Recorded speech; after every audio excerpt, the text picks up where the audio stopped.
அனைவருக்கும் வணக்கம். 3/5/2026 முதல் 9/5/2026 வரைக்குண்டான இந்த வாரத்துக்குண்டான முக்கியமான விரதாதி விசேஷங்கள்.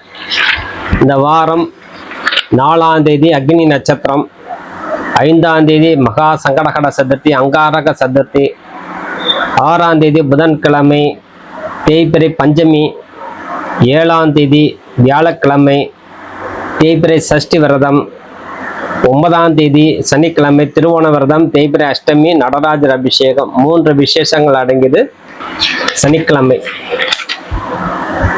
பரவபட்சம் சித்திரை மாதம் 20ஆம் தேதி 3/5/2026 ஞாயிற்றுக்கிழமை.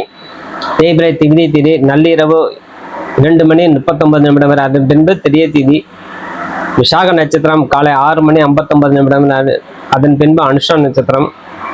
வரியன் நாமயோகம் இரவு 10:33 வரை. அதன் பின் பரீகம் நாமயோகம். தைதூள கரணம் பகல் 1:55 வரை. அதன் பின்பு கரசை கரணம். இன்று நித்திய நாம யோகம் மரண யோகமாக உள்ளது. இன்று சில ஆலயத்துக்கு உண்டான விசேஷங்கள்: இருக்கங்குடி மாரியம்மன், சமயபுரம் மாரியம்மன், சோழவந்தான் ஜனக மாரியம்மன். இன்று ஆலயத்தில் சிறப்பு அபிஷேகம் விசேஷங்கள். தரிசனம் செய்வது நன்று, வேண்டுதல் நிறைவேறும்.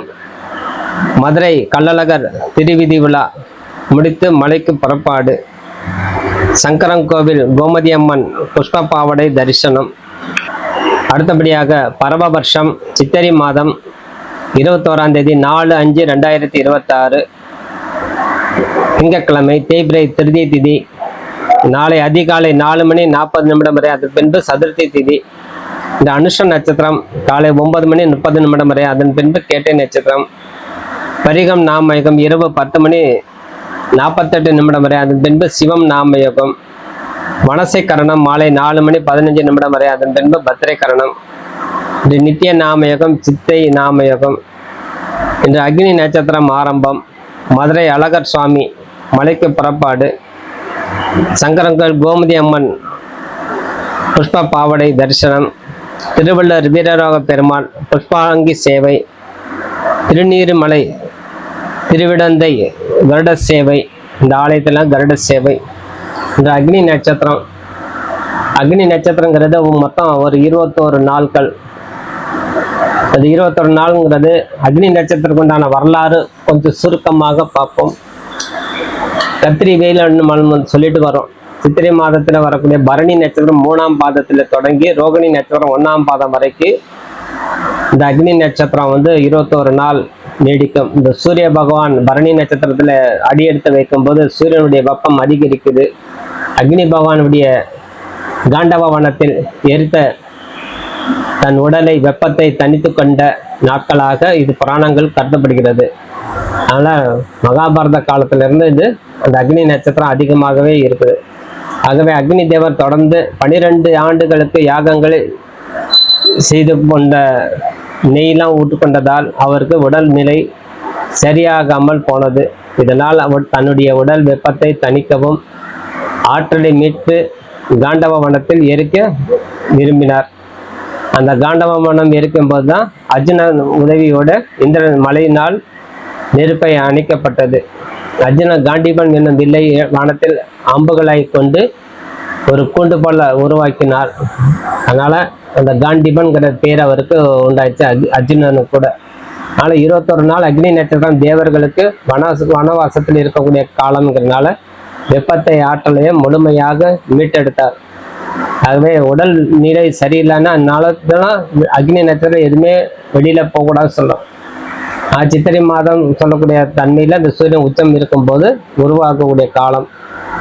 ஆகவே தீவிரமாக இந்த விஷயத்தில் நம்ம கவனம் செலுத்தி அக்னி தேவரை மனிதார வழிபாடு செய்து வரும்போது நம்மளுக்கு நன்மையே உண்டாகும். ஆகவே இந்த காலத்தில் சில உணவு பழக்க வழக்கம்லாம் நம்ம மாற்றிக்கணும் சொல்ல. குளிர்ச்சியான உணவு அருந்தணும். தேவையில்லாத இளநீர், பானகம், நீர்மோர் போன்றவற்றை நம்ம அறிந்து வரும்போது சிறந்தது. இந்த தினம் இந்த அக்னி நட்சத்திர காலத்தில் மொத்தம் இந்த 21 நாளில் நம்மளுக்கு என்னென்ன கொடுக்க முடியுமோ தானம் தர்மம் செய்வது சிறந்தது. நீர்மோர் தானம் செய்யலாம், இளநீர் தானம் கொடுக்கலாம், தர்பூசணிக்காய் போன்றவற்றை நீர் சத்து உள்ள மிகுந்த உணவுகளை ஆன்மீக ரீதியாகவும் சூரிய பகவானை மனதார வேண்டி இந்த நீர்மோர் தானம் கொடுக்கும்போது மக்களுக்கு ஒரு குளிர்ச்சி உருவாக்கும் போது நம்மளுக்கு ஒரு ஆசீர்வாதம் கிடைக்கும். நல்லா முருகனை வழிபாடு செய்து அம்மன் வழிபாடு செய்து கொள்வதும் இந்த காலத்துல கூட சிறந்தது. அதனால் பூமி சொல்லக்கூடிய பூஜை, கிரகப்பிரசம், புதிய செப்டி டேங்கு போட கட்டுறது, செடிகள் நடுறது, இதெல்லாம் வந்து செய்யக்கூடாது, தவிக்கணும். அதனால் 21 நாள் வழிபாடு சூரிய பகவான் மந்திரம் ஜெபித்துக்கிட்டே இருக்கணும். இந்த காலத்தில் சூரியனுடைய வெப்பத்தை தணிக்கணும். அதனால் அந்த காலத்தில் தான் நிறைய தானம் தான் கொடுக்க சொல்கிறது. செருப்பு தானம் கொடுக்கலாம், குடை தானம் கொடுக்கலாம் சொல்கிறது, மோர் தானம் கொடுக்கலாம், பானகம் தானம் கொடுக்கலாம். அதனால் நீர் சத்து உள்ள உணவு, பழங்கள், கரும்புச்சாறு போன்றவற்றை மக்களுக்கு வாங்கி கொடுக்கும்போது அவர்களுடைய மனம் குளிரும் போது நம்மளுக்கு உண்டான தோஷங்கள் வந்து குறையும். அதனால் தான தர்மம் செய்து கொள்வது இந்த காலத்தில் சிறந்தது. நீண்ட தூர பயணம் மேற்கொள்ளாமல் இருப்பது, அதிகமாக வெயிலில் சுத்தாமல் இருப்பது, கிரகப்பிரசனம் செய்யாமல் இருப்பது, புதிய வீடு புகுதல் போன்றவற்றை தவிர்க்கிறது, திருமணம் செய்து கொள்ளலாம், பூமி பூஜை செய்யக்கூடாது, வாசல்கால் வைக்கக்கூடாது, கிணறு வெட்டக்கூடாது, இதெல்லாம் வந்து நம்ம வந்து தவிக்கணும். அதெல்லாம் இந்த புதிய விஷயத்தில் நம்ம சற்று உங்கள் ஜோடரை அவசியப்பட்ட உங்கள் ஜோடரை கலந்து ஆலோசனை செய்து கொண்டு இந்த விரதத்தை முடித்துக் கொள்ள.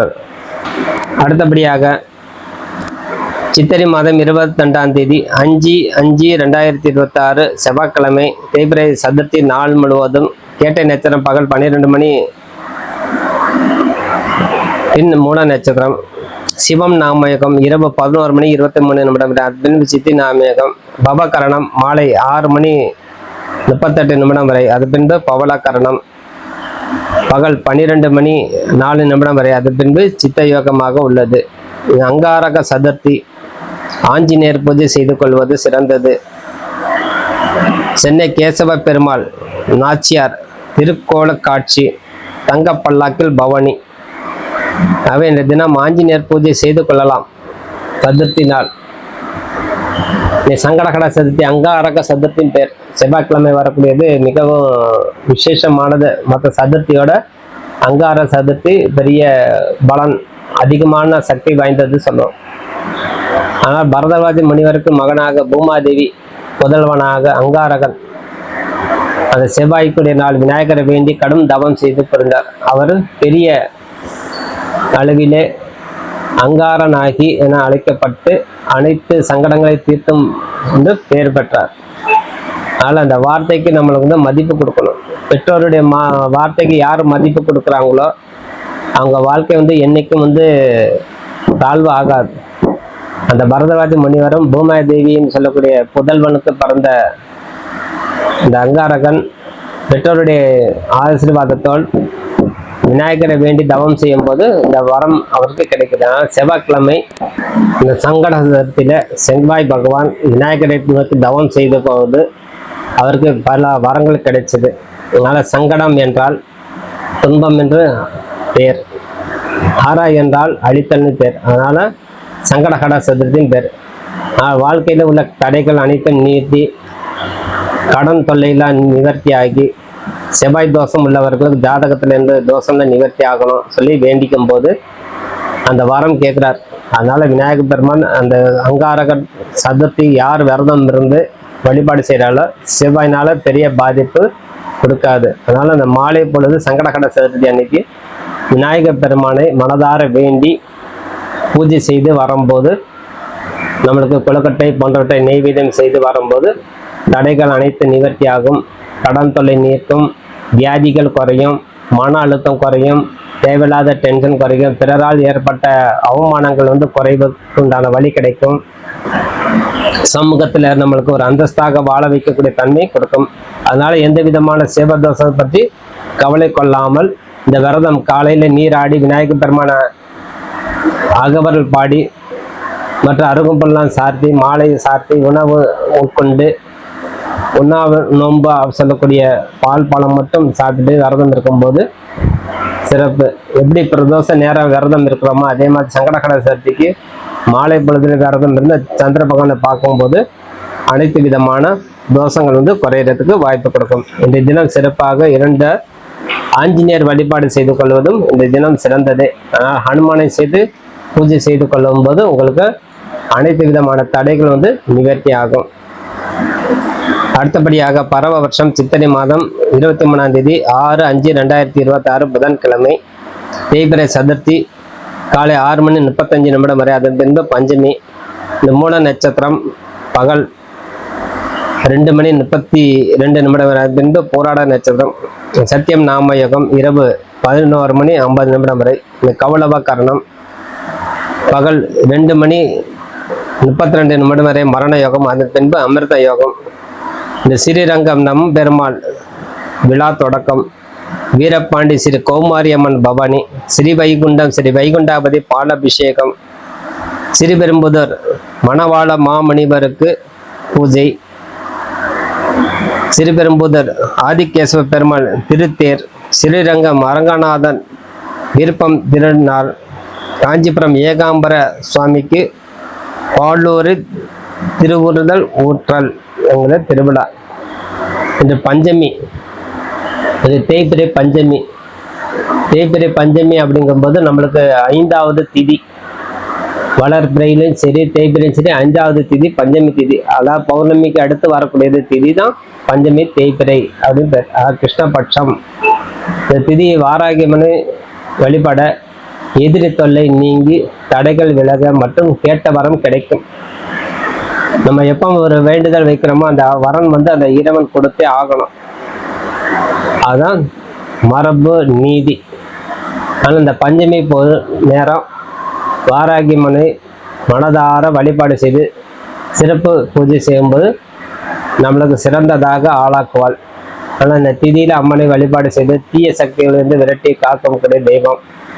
அதில் வழிபாடு முறை சொல்லும்போது அதிகாலையில் நீராடி பஞ்சமி தோறும் சிறப்பான மாலை, அதாவது மஞ்சள் கலர்ந்த மாலை சாத்தி ஆலயம் சென்று வழிபாடு செய்யும்போது நல்ல பலன் கொடுக்கும்.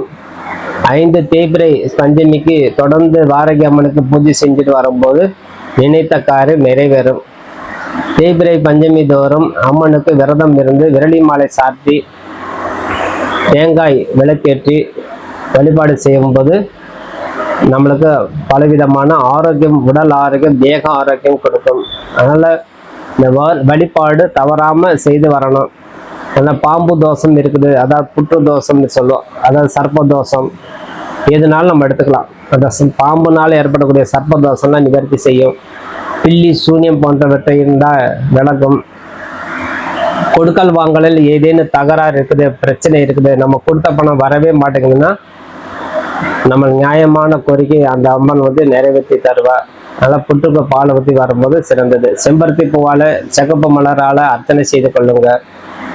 5 விளக்கு ஏற்றி வழிபாடு செய்யும்போது நம்மளுக்கு அனைத்து விதமான நன்மை நடக்கும்.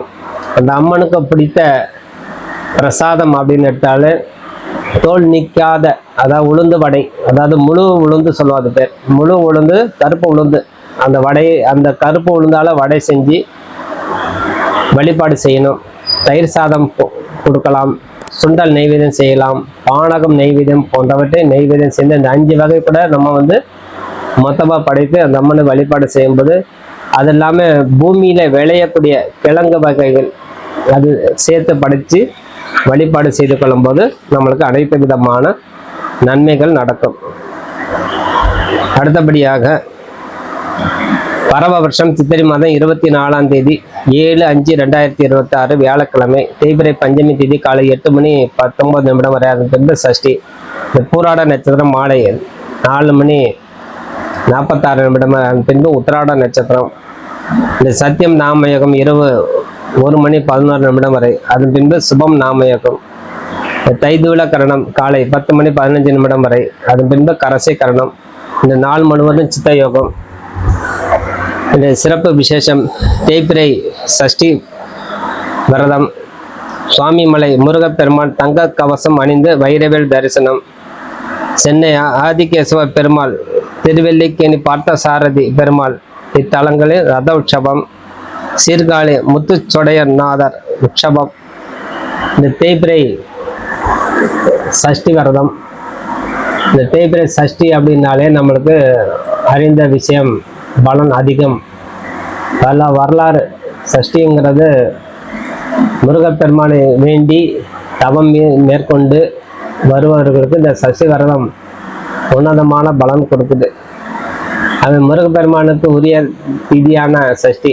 இந்த நாளை விரதம் இருந்து துன்பங்கள் எல்லாம் நீக்கிக்கொள்ள, குழந்தை வரம் வேண்டி விரதம் இருக்கிற குழந்தை பாக்கியம் கிடைக்குது, சகல ஐஸ்வர்யம் கிடைக்குது, செல்வாக்கு அதிகரிக்குது, ஒன்மை கொடுக்குது. பழக்கம், எனக்கு பேச்சு திறனே வரல, எனக்கு சரியா பேச வரலன்னா அந்த முருகன் பெருமான சஷ்டி தோறும் விரதம் இருந்து உன்னால முடிஞ்சது ஏதேன்னு ஒரு சுலகம் சொல்லி வரும்போது பழக்கம் உண்டாகும். ஆனால் சூரபத்மனை வதம் செய்ததற்கு முருகப்பெருமான் தனது தந்தை சிவபெருமானிலிருந்து சக்தி வேலை பெற்று 6 நாட்கள் தொடர்ந்து விரதம் இருந்து, அந்த நாளை தான் அந்த கந்த புராணத்தில் சொல்லக்கூடியது. முருகனே 6 நாள் விரதம் இருந்திருக்கார் இந்த சூரபத்மனை வெல்வதுக்காண்டி. இந்த சூரபத்மனை வெல்லணும் அப்படின்னா ஒரு விரத பலன் கொடுக்குறார் இந்த தெய்வம். 6 நாள் கடுமையான உபவாசம் இருந்து அந்த முருகனை வேண்டுறார். ஆனால் அதுக்கப்புறம் தான் அந்த சூரபத்மனை வெல்லக்கூடிய சக்தி அந்த சிவபெருமான் மூலமா கிடைக்குது, அம்பிகை மூலமா கிடைக்குது. ஆனால் சக்தி தூரம் விரதம் இருந்து ஆறுமுக கடவுளை வழிபாடு செய்யும்போது நம்மளுக்கு அனைத்து விதமான தடைகள் நீக்கும், போர்களை வெல்லக்கூடிய தன்மை, எதிரிகளை வெல்லக்கூடிய தன்மை, அன்றாடம் வாழ்க்கையில ஏற்படக்கூடிய பிரச்சனைகள், குடும்ப பிரச்சனை மேற்கொண்டு தீரக்கூடிய தன்மை. அதான் மாதந்தோறும் வரக்கூடிய 2 சஷ்டி, வளர்பிறை தேய்பிறை சஷ்டி தவறாம விரதம் இருந்து வருவது கால சிறந்த பலன் கொடுக்கும். அதனால நம்மளுக்கு கடன் தொல்லை நிவர்த்தி ஆகும், உடல் ஆரோக்கியம் கிடைக்கும், மன வெற்றி கிடைக்கும், மன பலம் கொடுக்கும், எதிரிகள் இருந்து நம்மளுக்கு இந்த தற்பாத்து கொள்ள ஒரு வழி கிடைக்கும். சரி, நம்ம கிடைக்கக்கூடிய தன்மை கொடுக்கும். அதனால விஷ்ணுவை சேர்த்து வழிபாடு செய்து போகும்போது நம்மளுக்கு அனைத்து விதமான நன்மை நடக்கக்கூடிய வாய்ப்பு இந்த இறைவன் நம்மளுக்கு கொடுக்கிறார். அடுத்தபடியாக பரபவர்ஷம் சித்திரை மாதம் 25ஆம் தேதி 8/5/2026 வெள்ளிக்கிழமை தேய்பிறை சஷ்டி காலை 9:42 சப்தமி திதி. இந்த உத்திராட நட்சத்திரம் 6:38 வரை. அதன் பின்பு திருவோண நட்சத்திரம் நள்ளிரவு முதல் சுபம் நாமயோகம், அதன் பின்பு சுப்பரம் நாமயோகம். இந்த பத்திரை கரணம் இரவு 11:16 அது பின்பு பவகரணம். இந்த ராமேஸ்வரம் பர்வவர்தினி நவசக்தி மண்டபத்தில் எழுந்தருளி அதன் பின்பு தங்க பல்லாக்கில் புறப்பாடு. வீரபாண்டி கௌமாரி அம்மன் பவானி.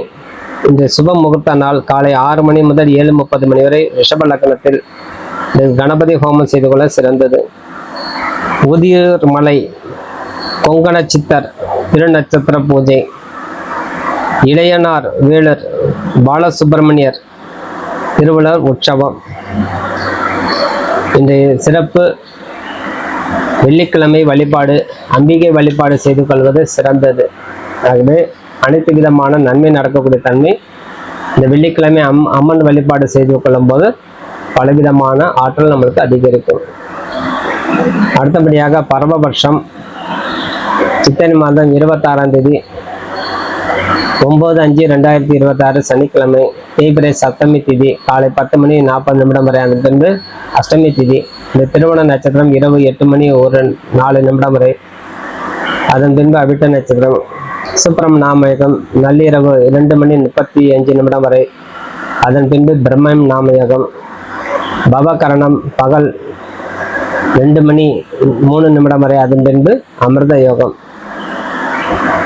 இந்த யோகம் அமிர்த யோகம். திருவோண விரதம், நடராஜர் அபிஷேகம், திருநள்ளாறு சனி பகவானுக்கு அபிஷேகம் ஆராதனை செய்வது நன்று.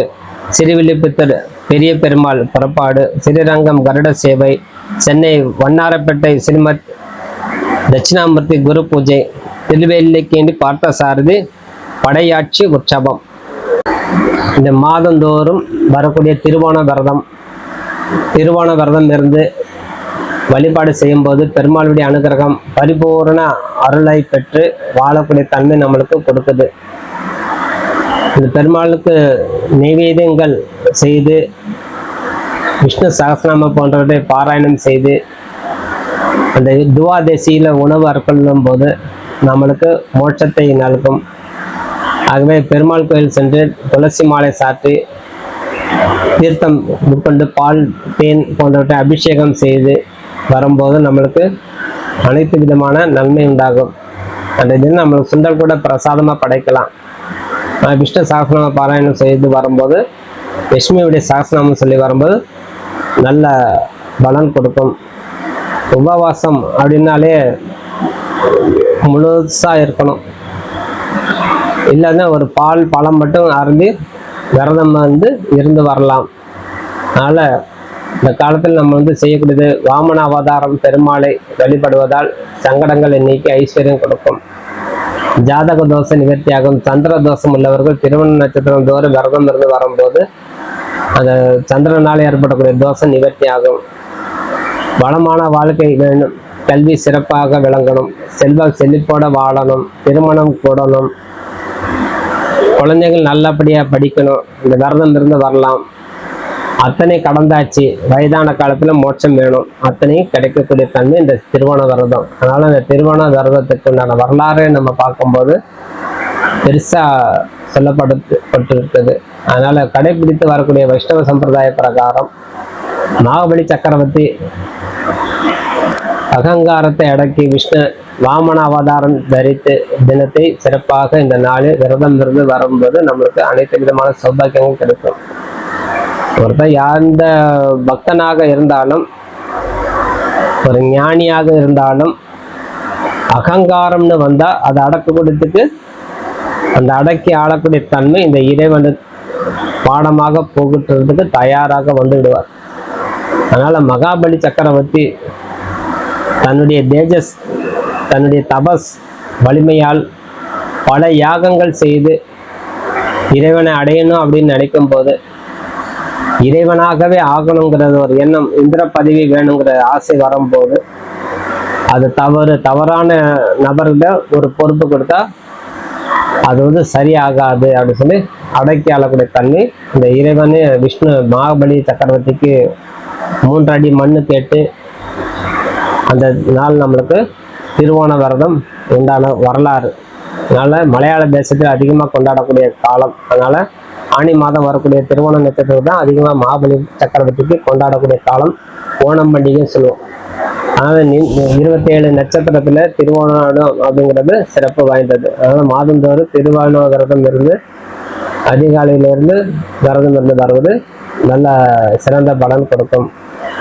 அதனால இந்த ஜாதக ரீதி நம்மளுக்கு இருக்கக்கூடிய தோஷமும் நிவர்த்தி ஆகும்.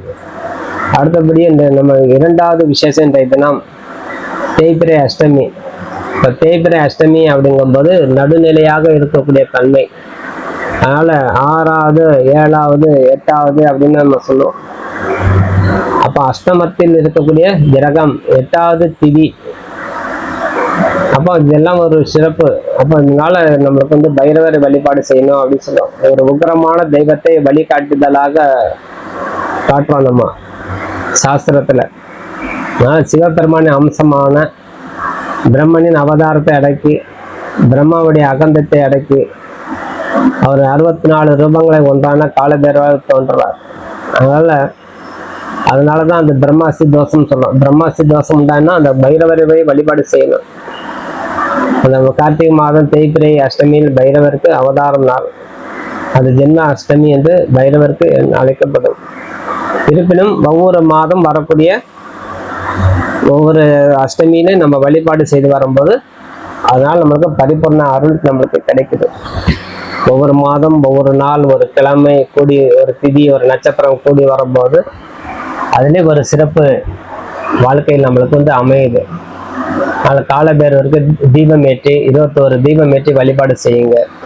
சிகப்பு நிற மலர்களால் வடை சாத்தி, மிளகு கலந்த வடை சாத்தி, தயிர் சாதம் போன்றவற்றை படைத்து தீபம் ஏற்றி வழிபாடு செய்யும்போது உங்கள் அனைத்து விதமான மங்களத்தை கொடுக்கும். அதுவும் சனிக்கிழமை வருவதால் சனி தோஷம் சேர்த்து நிவர்த்தி ஆகும்.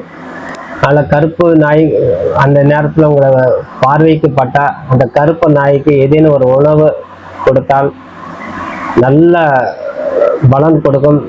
பைரவருடைய பரிபூரண கிருபாகடாட்சம் கிடைக்கும். அந்த கருப்பு நாய் உங்களுக்கு தென்பட்டால் கண்டிப்பாக ஏதேனும் ஒரு உணவு வாங்கி கொடுங்க. அடுத்தபடியாக நடராஜர் அபிஷேகம் வருடத்துக்கு 6 முறை மட்டும் நடக்கும் நடராஜர் அபிஷேகம் சிதம்பரத்தில் தலைமையிடமாக கொண்டு நடராஜர் அபிஷேகம் 6 முறை நடக்குது. ஆனால் எல்லா ஆலயத்திலும் சிவன் ஆலயத்திலையும் நடராஜருக்கு அபிஷேகம் உண்டு. அதனால அதிகமாக கொண்டாடக்கூடியது ஆனி மாதம், மார்கழி மாதம் அதிகமாக கொண்டாடக்கூடிய காலம். ஆகவே இருப்பினும் 2 மாதம் ஒரு முறை நடராஜருக்கு சிறப்பு அபிஷேகம். ஆனால் சித்திரை மாதம் திருவோண நட்சத்திரம் கூடி வரக்கூடிய காலத்துல காலை பொழுது நடராஜரை தரிசனம் செய்யணும். ஆனால் நம்மளுக்கு பலவிதமான ஆற்றல் நம்மளுக்கு பெறக்கூடிய தன்மை கொடுக்கும். அதனால நடராஜருடைய தன்மை நம்மளுக்கு அவ்வளவு விசேஷம் சொல்றோம். அப்ப ஒவ்வொரு அபிஷேகத்துக்கும் ஒவ்வொரு ஆராதனைக்கும் ஒரு தீபாராதனை பார்த்துட்டு வரும்போது பெரிய நன்மை விடக்கூடிய தன்மை உண்டாகும். சிதம்பரத்தில் பதஞ்சலி முனிவர் மற்றும் வியாகபாதகர் ஆகியவர் கடும் தவம் செய்து சிவபெருமான ஆனந்த தாண்டவம் ஆடி தரிசனம் கொடுத்தார். அதனால பதஞ்சலி முனிவருக்கு சிதம்பரத்துல நடராஜர் காட்சி கொடுத்த இடம். தேவர்களுக்கு ஒரு இடம், மனிதனுக்கு ஒரு 365 நாள். அதனால விரதம் இருந்து நடராஜனை தரிசனம் செய்து வரும்போது உங்களுக்கு நன்மை உண்டாகும். இந்த 3 விசேஷம் இருப்பதால் கண்டிப்பாக காலை முதல் மாலை வரை விரதம் இருந்து இறைவனை தரிசனம் செய்து கொள்வது சிறந்தது. திருவோண விரதம், அஷ்டமி, நடராஜர் அபிஷேகம் எண்ணற்ற பலன் கொடுக்கும். அவங்க குல சம்பிரதாய பிரகாரம் விரதம் இருந்து வருவது கால சிறந்தது. ஆகவே மொத்தம் பஞ்ச சபை, கனக சபை அப்படின்னு சொல்லுவோம், பொன்னான் சபை, பொன் சபை, சிதம்பரம் சித் சபை, சிதம்பரம் நடராஜர் கோவில் சொல்லுவோம். அதனால அஜப சபை, ரதஜ சபை, வெள்ளிய சபை, மதுரை மீனாட்சி அம்மன், தாம்பிர சபை, தாம்பிரத்தால் ஏற்பட்டக்கூடிய தன்மை, நெல்லையப்பர், காந்திமதி அம்மன், சித்திர சபை, திருக்குற்றாலம், ரத்ன சபை, திருவேங்காடு, இந்த மாதிரி இந்த 6 இடத்துல போய் அந்தந்த ஊருக்கு அருகாமையில் இருக்கக்கூடியவர்கள் தரிசனம் செய்து கொள்ளலாம். இந்த 6 ஆலயத்திலும் ஒரே நாள்ல கண்டிப்பாக தரிசனம் செய்ய இயலாது. அதனால ஒவ்வொரு நடராஜர் அபிஷேகம் இந்த 6 சபையில போய் நம்ம தரிசனம் செய்யலாம். சிதம்பரம் இருக்கக்கூடிய நடராஜர், மதுரையில இருக்கக்கூடிய சொக்கநாதர், நெல்லையில் இருக்கக்கூடிய நெல்லையப்பர், குற்றாலத்தில் இருக்கக்கூடிய குற்றாலநாதர், திருவிளங்காடில் இருக்கக்கூடிய ஈஸ்வரனை தரிசனம் செய்யும் போது ஒவ்வொரு 6 காலம் அபிஷேகம் அந்த மோட்சத்தை நம்மளுக்கு நல்வார். அதனால பலவிதமான நன்மை நடக்கக்கூடிய காலம் இது பின்பற்றக்கூடிய நிறைய பேர் உண்டு. ஏதோ ஒரு 2 மாதம் ஒரு முறை ஒரு அபிஷேகம் அந்த ஈஸ்வரன் அந்த காலத்துல வீடு ஏற்படுது மனதார வேண்டி வரும்போது அனைத்து விதமான நன்மை நடக்கிறது. விடைபெறுகிறேன். நன்றி, வணக்கம். ஜெய்பலா, ஜெய்பலா, ஜெய்பலா. வாழ்க வளமுடன்.